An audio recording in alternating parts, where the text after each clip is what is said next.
So, Tim, I was thinking we do this thing where instead of just running the intro music first, we start speaking a little bit first, and then we run the intro music. Well, that sounds like a really dreadful idea, mate. But you know me, I'm super open-minded.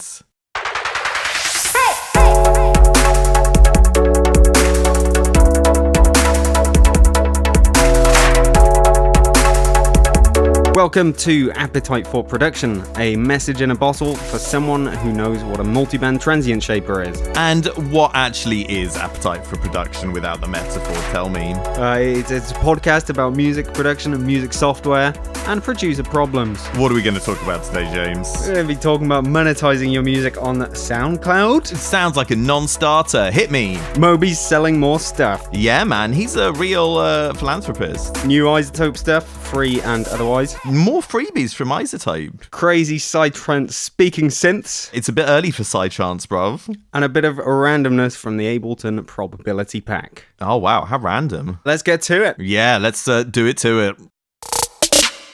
You sound like you've got something really important to tell me. Yes.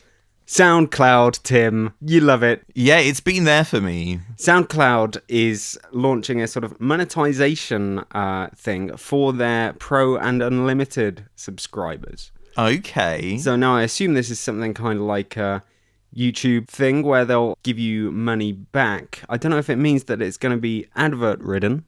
Yeah. I think they're starting it now. SoundCloud Pro and Unlimited subscribers can now make money, probably based on volume of plays, and that's what I want to know. Where is the money coming from? It's going to be ads, surely. It could well be ads, but the Pro... Or data? Can they sell data and give the artist a bit of money? Maybe. SoundCloud Pro and Unlimited do cost money. They do cost money. It's kind of weird how you're giving them money and then you're kind of scraping it back. I mean, Yeah. I'd imagine most people won't be getting back their subscription fee. Well, I guess it beats the current model, which is giving them money and not getting anything back, which we do because we're SoundCloud Pro. I'm not. Oh, what the podcast is? Yeah. Because okay. You have to be SoundCloud Pro if you want to get more than 180 minutes on. What are you talking about? I thought we made thousands upon thousands of pounds from this podcast. I'm kind of banking on it, to be honest, mate. So it doesn't. They haven't said at any point what it's going to be funded from,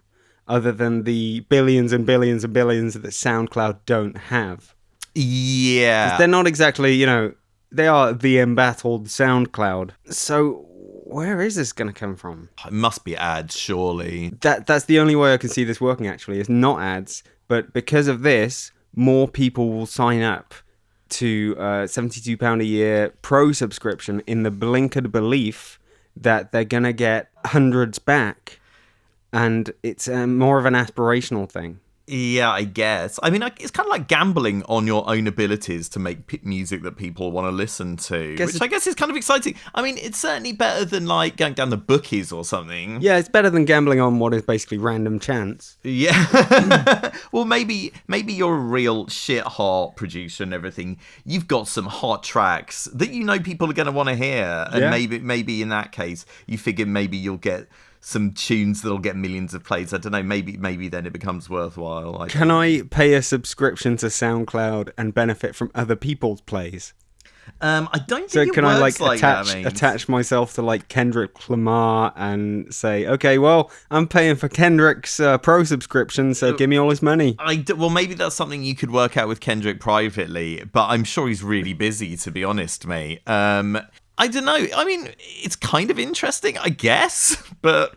So apparently, now, naturally, you can only upload original music to be monetized, and you can't have any copyright strikes, and you need to be a certain this means age. I can't do this, mate, I don't think, because I had a copyright strike, because I did a bootleg of an old jungle tune with Always Be My Baby by Mariah Carey, which I thought was hilarious. Sounds it. SoundCloud weren't so keen, and they copyright struck me.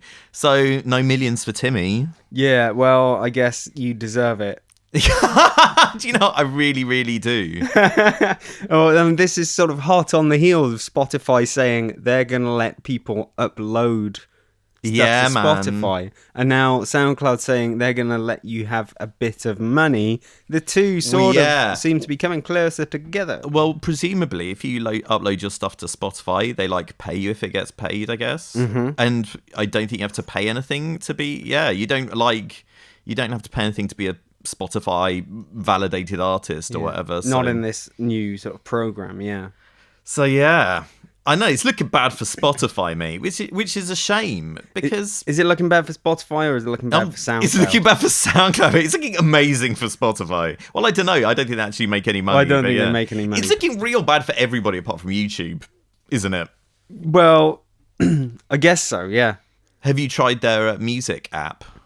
Not in the slightest. No, me neither. And you think that we'd be the sort of people who'd be going to try that stuff first out of anybody? I think maybe we should try this app, and we should talk about it on the next podcast.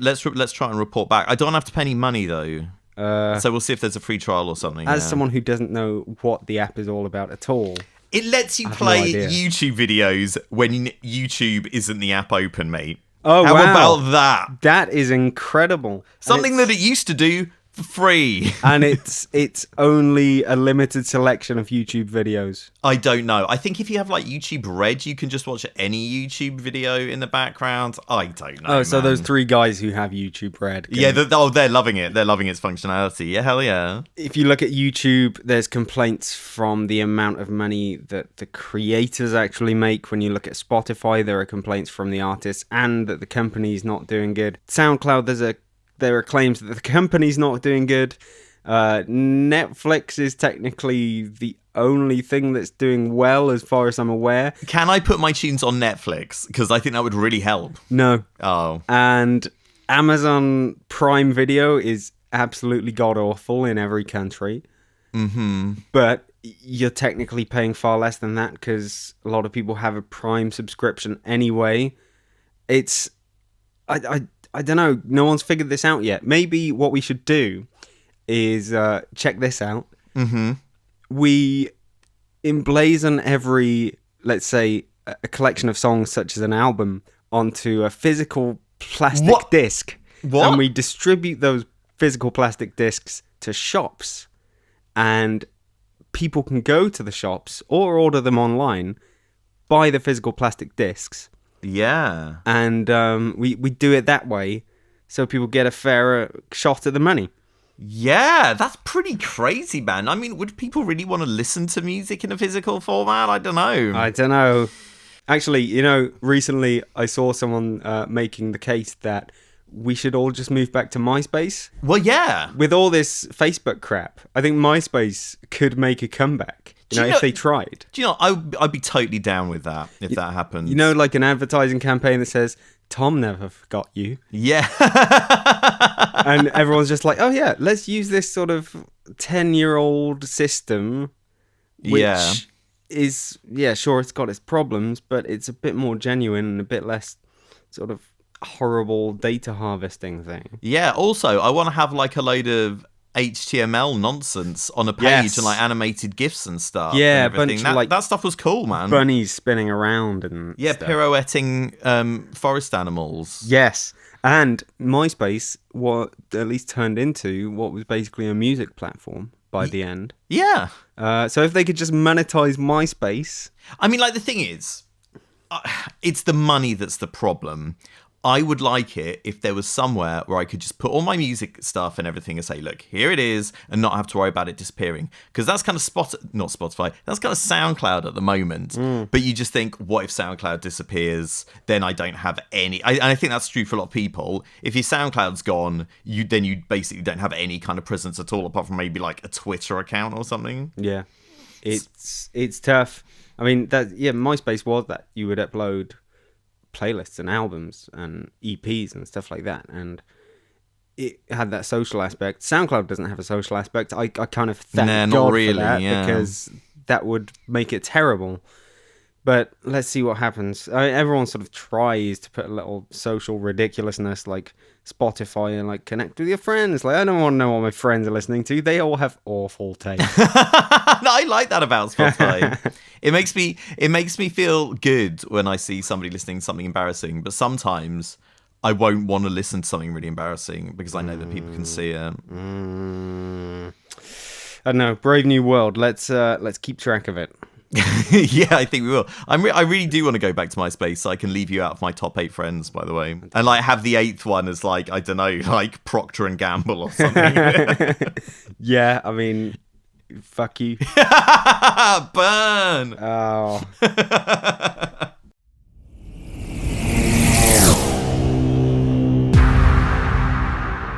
Okay, let's get on to some actual music software now. Wow. Recently, we've seen the release of iZotope. They've released a couple of things. One of them is free. Whoa! Yeah. Air horn noise. This is Vocal Doubler. It's a very simple plugin which does a very simple thing, and it has very simple price, which is $0, and anyone can get it now. iZotope like to do these things. They had a delay plugin for free for a while. Vinyl is a free plugin from them. Yeah, Vinyl's cool, man. Yeah, and so this is Vocal Doubler. What do you imagine it does? I'm thinking of 3 letters, James. Do you know what they are? I think one of them is T. Yeah. The other one is A. Yeah. And the other one is D. Yeah, you did them in the wrong order. It does TAD. Yeah, TAD. Yeah, I think this is an automatic double tracking plugin that will give you a John Lennon style lazy vocal doubling effects. It does. You can get a few things out of it, but yeah, basically it's doubling. It's sort of ADT. It's sort of spready. Do a bit of slapback stuff, I guess. I can imagine. I wouldn't necessarily call it slapback. I think John Lennon had an actual slapback delay rather than just recording himself singing slightly later as well. Who knows? I'm sure there's someone who knows exactly what they did. Okay. So yeah, it's a free plugin. It sounds decent. It's good. It's got sort of it's got a separation controls, variation control, and an amount control. And you got a little representation of that in the middle where you're dragging like a ball around a semicircle, which is what we all love to do. That's what most of my day is concerned with as a modern producer, dragging balls along semicircles. Yeah, Dragon Balls. So, love them. I've actually got a hit of Vocal Doubler if you'd like to ingest one and see what it sounds like. Okay, I'm gonna take this. And I've got a funny feeling it might take me back to a psychedelic sort of 60s Scouse experience, mate. Yeah. Should we give it a go? Let's give it a go. You taking a drink with that pill or? Oh, yeah. Hang on a second. I'm going to slurp one down. Down the hatch. Oh, it's delicious. Oh. Hey, James, how's it going, la? Tim, what's happening? I've taken the pill and I'm feeling kind of freaky and or groovy. Okay, I can't hear you very well, and you seem to have disappeared. I think you've gone through a portal. Oh, yeah. I think I'm going to go through this portal to continue my strange relationship with my son. Right. Could you come back, maybe? Nah, mate. I'm off in my yellow submarine, la. Okay, what if I just turn down the separation control? Oh, yeah. Oh, I'm feeling a lot better now. Okay, that was horrible. Yeah, that was a bit extreme. Yeah, I'm really sorry about that, guys. I can only apologise. Yeah, was that meant to be John Lennon? Yeah, that was my John Lennon impression. It's pretty good, though, Sounds right? just like him. iZotope Vocal Doubler. It's free. Why not get it? And why not try it on things that aren't just vocals, such as, I don't know, guitars? Guitars!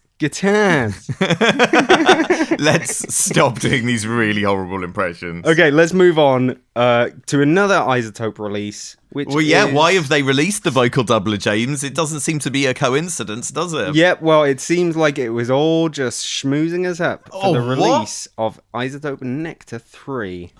They also released Nectar Elements, like a matter of months ago. So I think they were sort of, maybe Nectar is the unloved member of the family and they just wanted to push it a little bit more. I've used the original OG Nectar tell me a lot, mate. Tell me about that, because I've never used Nectar, but I'm pretty aware of all the other iZotope stuff. Yeah, well, the first thing to say is the interface used to be a lot more ugly and brown, and kind of like browny yellow. Brown is the color of plugins, isn't that what all successful plugins go with? These days it's grey, mate. Maybe everything's grey. Avocado needs to make a comeback. Avocado plugins. I want some more blue, mate. I like blue. Blue's Go with good. go with the stuff in my studio as I well. think red's a bit too offensive. It's a bit too stark. I don't like looking at red plugins, mate. But what do you say about white? I've always wanted to see more white. Yeah, well, Weiss, I thought, had a beautiful interface, okay. didn't it? Yeah. That's gorgeous. Anyway, Anywho, back to Nectar, back to Nectar. 3. So the reason I used to use it was it has a pitch correction module, and I didn't have auto-tune, so I would use that. And it works kind of like, you can have it just like an auto-tune thing. You can have like, it can do some Melodyne / auto-tune style graphical stuff as well. And yeah, it was perfectly usable. I got some very interesting effects on it running like a sax line or something through there. Right. And it made it just sound like some weird abstract instrument or whatever. So I was pretty keen on it. So, and all the other built-in modules seemed, cool and good. The philosophy is that it's a vocal plugin and it's like almost a vocal channel strip, am I right? Yeah, exactly. Modules, I'm just trying to look at the list of modules. It's got pitch, it's got compression, it's got gating, it's got harmony, which I assume is a sort of auto harmony thing. It's got EQ. What else has it got in there now? Jesus. Dynamic EQ has got follow EQ mode, auto level mode. It sounds like it's continuing with Isotope's trend of just making stuff easier for everybody, which is probably good. Yeah, it's got, apparently it comes with the RX7 breath control plugin, which is decent for a Well, that's nice. for a vocal plugin. And yeah, like you're saying, dynamic EQ is in there, and it's also got the relay plugin, which allows Isotope packages to talk to each other. Yeah, they've really got that synergy going on. I mean, I'm not sure how much I'd like. So I did that feature for a video. I checked it out and everything, and it does seem pretty cool. And the visual mixing, I think, is a decent enough idea. I don't know how much I'd use that stuff in real life, but it's nice they got that synergy going on, man. I think they're doing a really good job.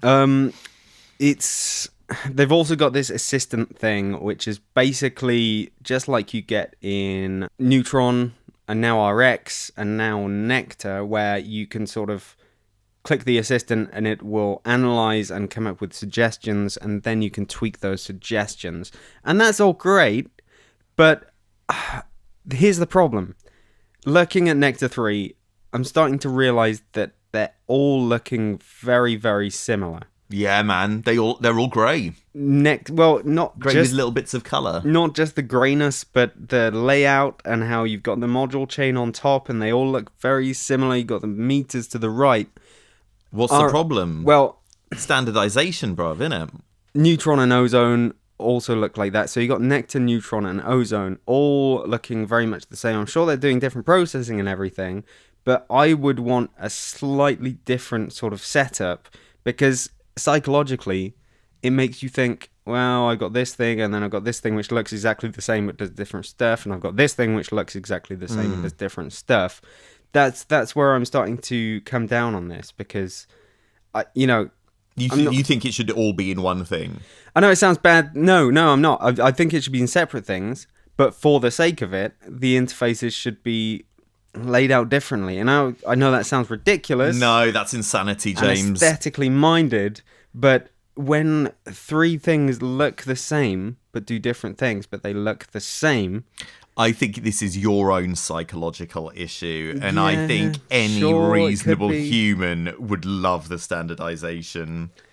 I don't know. Would you truly feel that you're getting your money's worth if you had these three things that were basically looked the same, even though you knew they did different things?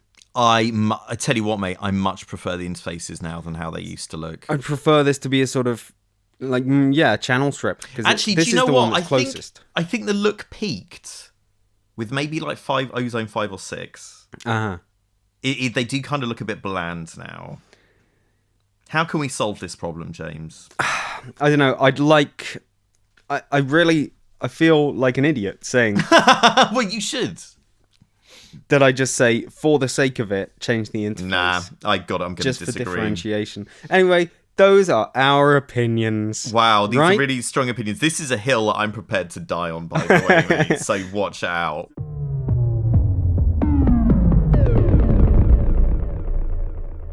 Now, Moby is back again. Do you remember when we were at the bleeding edge of music journalism and covered him selling his hat. He sold his sombreros. He sold a bunch of synths and his sombreros. Yeah. And we were trying to cover the auction on the day that it happened. That's so bleeding edge, mate. It didn't happen until the evening. And yeah, man. Because we're pros. We are. We will do anything for the sake of journalism. Apart from work in the evening. Yeah. Anyway, Mr. Moby, John Moby, right? Yeah. Again, he's at it again. He is selling, this time, not his synth collection, but his drum machine collection.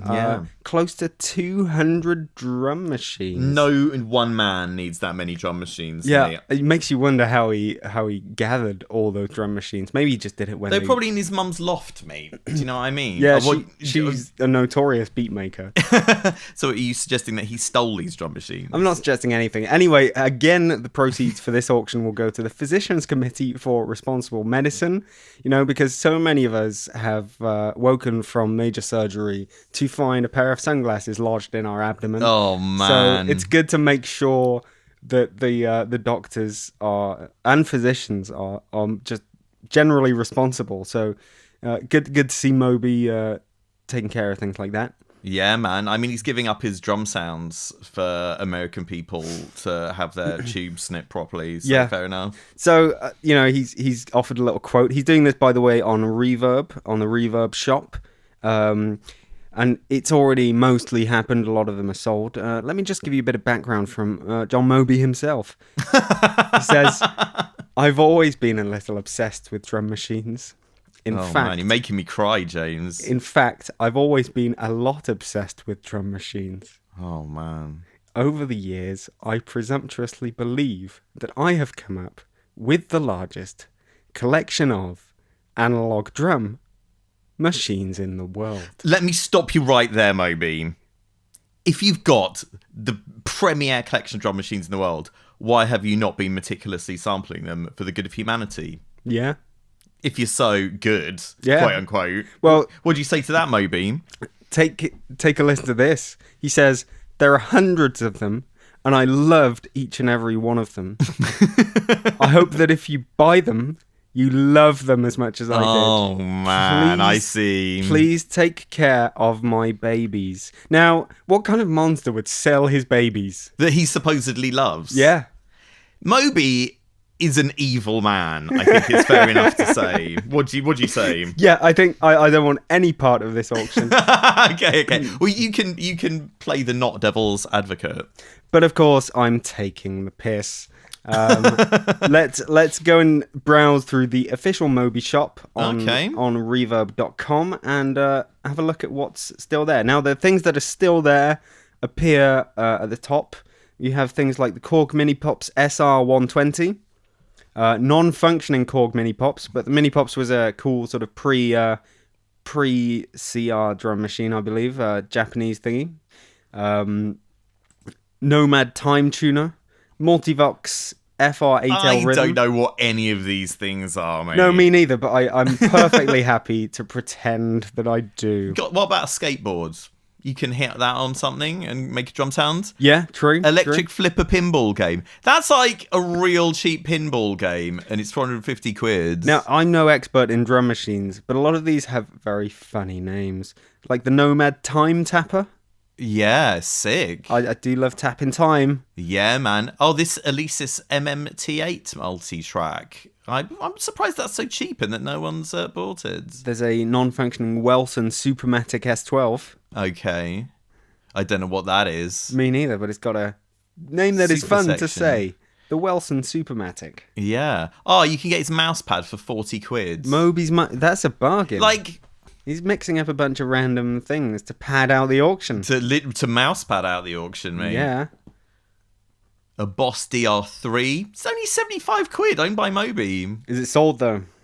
It's sold. Oh, God, okay. They're all sold once you get past the second page. Oh, fair enough. Well, I didn't want any of the stuff on the first page, mate. I mean, it's a shame they're sold, but I'm glad they'll be going to good homes, these babies. 11.7 grand for a Chamberlain Rhythmate owned by Moby. Yeah, and there's going to be a bunch more responsible physicians in this world, which is what really matters. That is what matters. Oh, well, good work, everyone involved. Get yourself an overpriced drum machine, kids.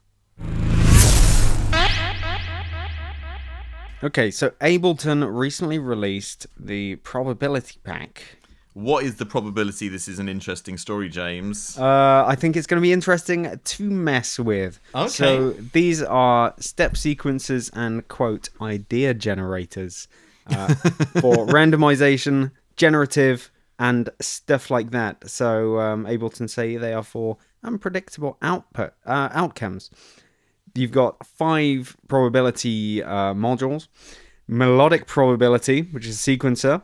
Rhythmic probabilities, which is a sequencer. Okay. Probability ARP, which is an arpeggiator. Step divider, which is a polyphonic sequencer where each step can be divided into any number of smaller subdivisions for glitchy and chaotic results. Oh.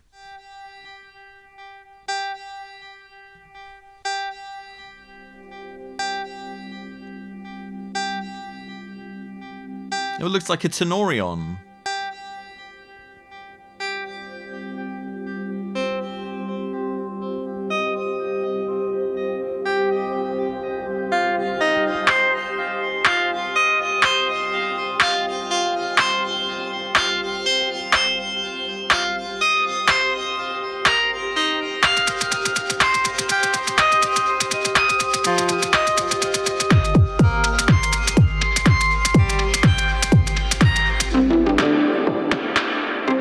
So basically most of this being done with sort of one note, or at least one note at a time, and things are all going through mangling, and it's coming up with nice sort of nice little tunes, I guess. Leads, yeah. Yeah, that'll do. I mean, I'm not so interested in the probability aspect. Generally, I really like to know what's going to happen and when. But sometimes it's cool to mess things up. So, yeah, and it seems like the push integration is really good. Turns it into something like a probabilistic tenorion. And it seems like, you've got a control for the probability, so you can just use it as a rather nice step sequencer. Oh, look at that craziness. Yeah. Embrace chaos.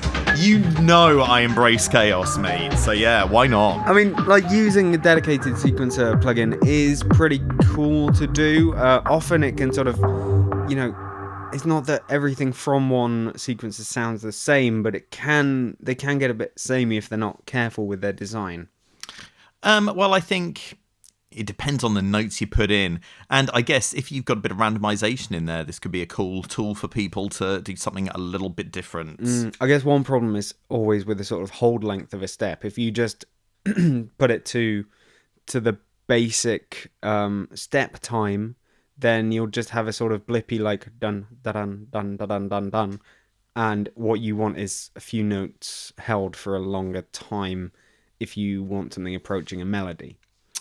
Yes, this is true. Not that these things can't do that, because they can, but when you introduce the randomness to that, it can be a bit problematic. Well, I think basically random patterns sound best when they're little blippy loops or whatever, or acid lines, for example. So I think that's probably what people are going to use it for, really. Maybe what should be made is something where you've got like an XY, and obviously the x-axis does rhythm, and you can sort the probability of your rhythm, and the y-axis does melody, and you can sort the probability of the notes. So you basically got 2 different types of sequences in one at the bottom, one on the left, and you're randomizing both, or probability basing both at the same time. Well, it says here that you can set the probability of the event, pitch, and octave of each step. Yeah, but that, I mean, you can. Well, that's with the melodic probability, and with the rhythmic probability, which is the polyphonic sequencer. You can do the probability of the velocity, length, and event of each step. So that sounds like what you're kind of after. Sort of, but maybe a separate sequencer for each. Okay, potentially, or a different way of sequencing each, rather than tying the 2 together. But Ableton's always gone very well with sort of probability-based randomness and stuff like that. Like all the MIDI processors in it.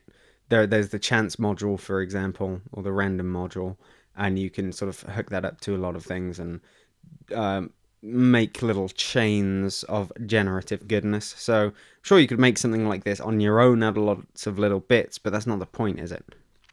No, not really. And it's free as well, which is nothing to sneeze at. So, yeah, I mean, I think it's probably going to be, if you're interested in that sort of stuff, I think it's going to be well worthwhile checking out, especially for the great price of free. And obviously the problem with probability tools is that if you go too far, you can't get a good thing back. If you want to print what you've got, basically. Well, yeah, but you can control that probability level. So, and it'll presumably these things output MIDI as well. So if you've done something cool, I'm sure there'll be a way to get to that gorgeous MIDI in live, maybe with a MIDI capture. Yeah, true. MIDI capture would be about right if you're recording it to begin with, or maybe MIDI capture is just your controller. I'm not sure. Oh my God, you're right. Well, you're going to want to be recording your MIDI that comes out of this, I would imagine, is a sensible way in case it comes up with some kind of genius that you can't replicate. Yeah. Well, anyway, Probability Pack is in sweet versions of live. Ableton Live 10 Suite. I think it's definitely worth checking out if you've got Push, just because it looks cool. Just turn everything to 100%, press play, sit back and relax, mate. Yeah. Let the machines do the work.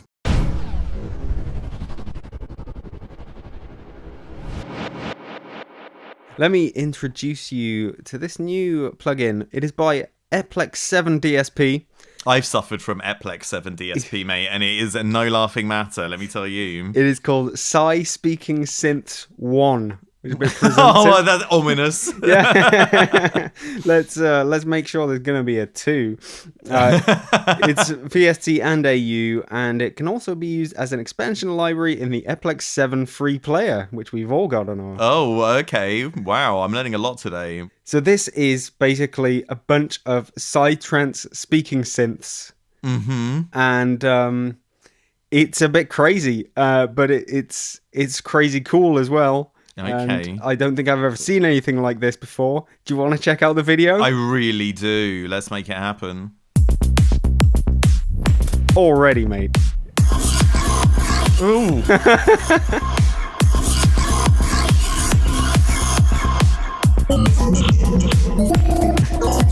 What is it saying?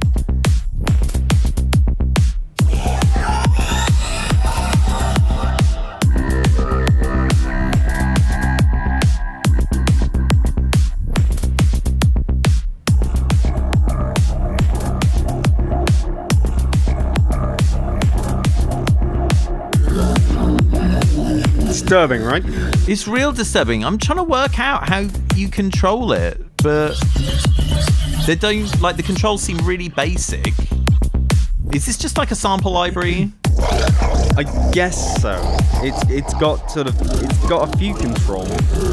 It's got an amplitude envelope, it's got some reverb glides, filter stuff. And you're basically triggering them with a touch of the key. I would imagine this is samples because it only costs €8. Yeah, €8 is a fine price. It seems like you get a handful of presets. Also got a very disturbing picture right in the center of the interface. I'm finding it entrancing, mates. Oh. Okay, I think that's enough of that, mate. Oh my God, this demo goes on for 6 minutes, 50 seconds. Well, let's move swiftly on to the next plugin. Okay, thank God. What is this? This is the Elka Panther. Have you ever heard of the Elka Panther? No, never. Yeah, it's a classic synth. Why don't you play the video and check it out? Oh, okay. Another plugin replicating an entirely different synthy effect. Ooh.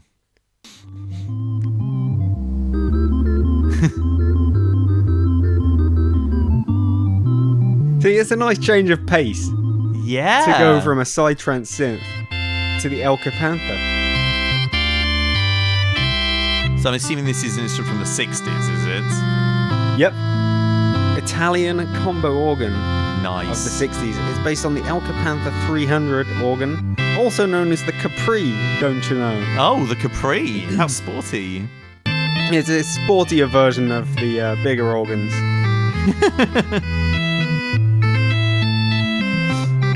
Oh, yeah. You're rocking out in a psychedelic fashion. Now, can you guess how much this is? I've just looked at the price, so let's not play that game. 150 European clams. That's... Oh, yeah. As a regular price. It's €149 clams, mate. Okay, hang on. 149.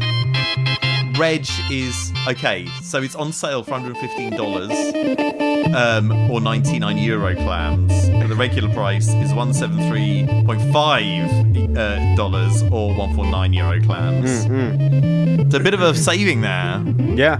Okay, give it a pause. So that's a radically big change of pace there between the Psytrance singing synth and the Elka Panther emulation. But question for you, Tim. What would these two things sound like if you played them together? I think that the Elka Panther you would not really notice it when you had the sinister voice of Psytrance speaking from a giant Easter Island head directly in your face. You should open the Dropbox. Oh my god, no, really? Holy shit. Banging.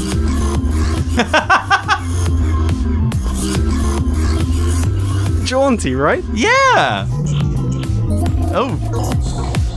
Kind of mitigates the effect of the scariness.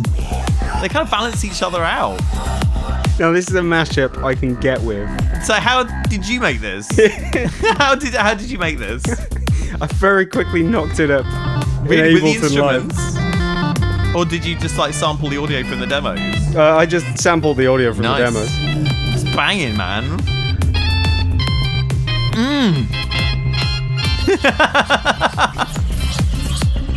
I think this could be a new style that you've invented. Yeah, Elka Trance. Yeah.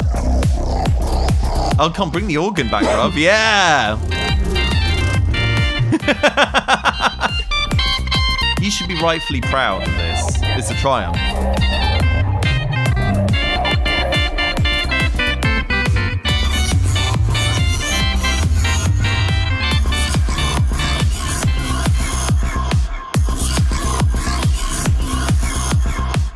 Nice. Great work, man. All the kids are going to be listening to that. Yeah, definitely. That's the sound of 2019, guys. You heard it here first. Yeah, I think we should be mashing up ridiculously new and ridiculously old things together. And come up with some kind of, I don't know, MILF? Yeah. Cougar? It would be MILF Step. MILF Step. Brilliant. Copyright that. Copyright that.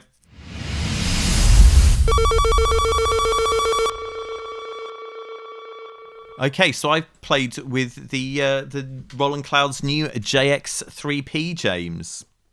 Ah, okay. So, how'd you like it? It seems fine. It's a cheap early 80s keyboard.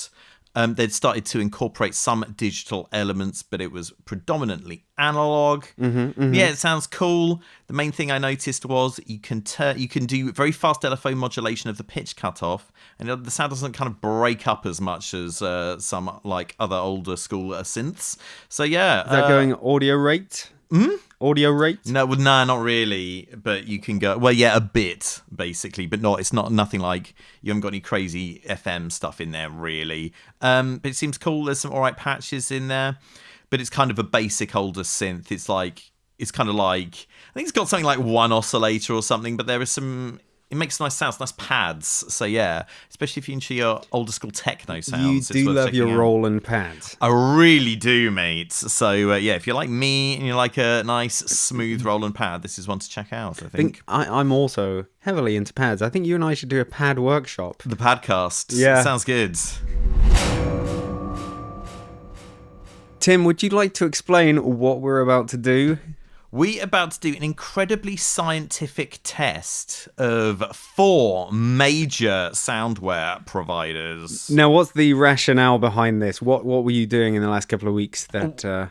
Yeah, I was making a synth pop sort of track, and I needed some... That's at least what you say you were doing. Well, yeah, okay, look. I just wanted to hear some whip noises, and maybe chain noises. But anyway, I noticed that when I was looking for whip noises on a certain website, I wasn't really getting the results I was looking for. So I thought we should do a kind of a taste test, maybe a blind taste test. Maybe I can play you some sounds and you can shut your eyes and tell me which ones you like the most. Yeah, that would be a good idea. We can do a whip around up. Oh my god. Okay, this is cancelled. Okay, so what sites are we demoing whip sounds from? The 4 sites are Splice, the famous Splice, Uh-huh. Noise, Noise. Native Instruments Sounds.com, Sounds.com. and LoopCloud, which Loop is Cloud. Loopmasters. Do you have to repeat everything I say immediately after I say it? Immediately after you say Oh my it. god! I'm going to make this really punishing for you now. So we're going to start with one at random. Have you got your eyes Random. closed? No, No, you haven't. Close Okay. your eyes. Give me the whip. Okay, here is some whip. Whip, whip, whip. Okay, we're going to keep going. Keep your Try eyes shut. again. Keep your eyes. Oh, now that's what I'm talking about. Oh, you like that? Oh, it's not hitting. It's not hitting. Oh, it's getting so close to you. Oh. Whipping. Oh. Oh. Oh, how was that for you? Oh. I think they were all. Keep your eyes closed. There was. Let me review the load of whip sounds that you just played me. There was a good variety and diversity of whip sounds.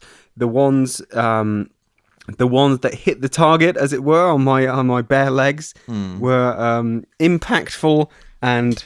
Sorry.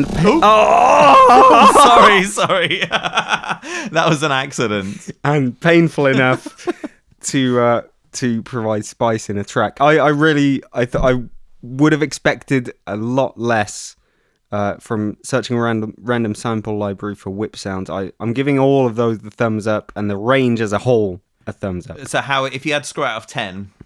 Well, I need something to compare it to. Okay. Well, why do you give it an average like 7 to start with? And then Well, no, I'm gonna give that a 9 because I think that was a really good quality range of whip sounds. Fair enough. Should we move on to the next one? Okay, next one, Candidate B. Prepare yourself, and I mean physically.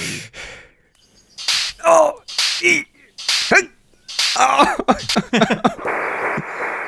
It kind of gives away which one this is because of the protection that they put on the sounds. Oh, you like that? I'm gonna cap whips.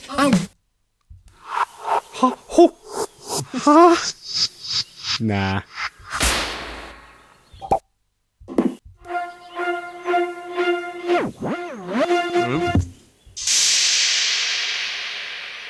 I'm not even feeling these. Okay, what do you reckon? I'm not as enthusiastic about that lot of whips. There are a couple of decent ones, but I think a lot of them, some of them were a bit too extreme. Like, Oh, okay. Can I just get a standard whip sound, please? Like the ones you played before, there were standards and there are slightly left field ones, but these all felt either very left field or very right field, if I can say that. Yeah, I totally know what you mean. I'm Okay, actually giving those a 6 out of 10. okay, cool. We're going to head on to the next one now. Are you ready? Mm-hmm.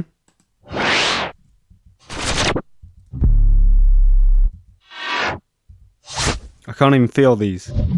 They're not even making contact. That was a bit much. That was a boom. Nope, not a whip. Oh yeah, maybe there's a whip and a boom. That's getting a bit kinky. Shattered glass there. No, that's a synth. What the hell was that? Ah! Okay, that one hit the target. Okay, we'll have one more. Okay, that's enough of that. Yeah, Okay, that what sounded you're like saying- the jungle buck or something. No, no, there was like one whip in there. Okay. I'm gonna give it a harsh 4 out of 10. Okay, fair enough. Okay, final one now, James. You ready? Yep. Ooh. Oh. Oh. Nope. Oh. Oh. Foreign trips, foreign whips. Yeah. Oh, no, I don't like that.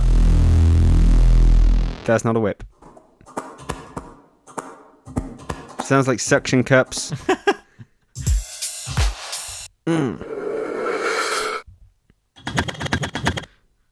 We started off strong, but there's not so many Yeah. whips here. Whip. Whip. Whip. Whip. Oof.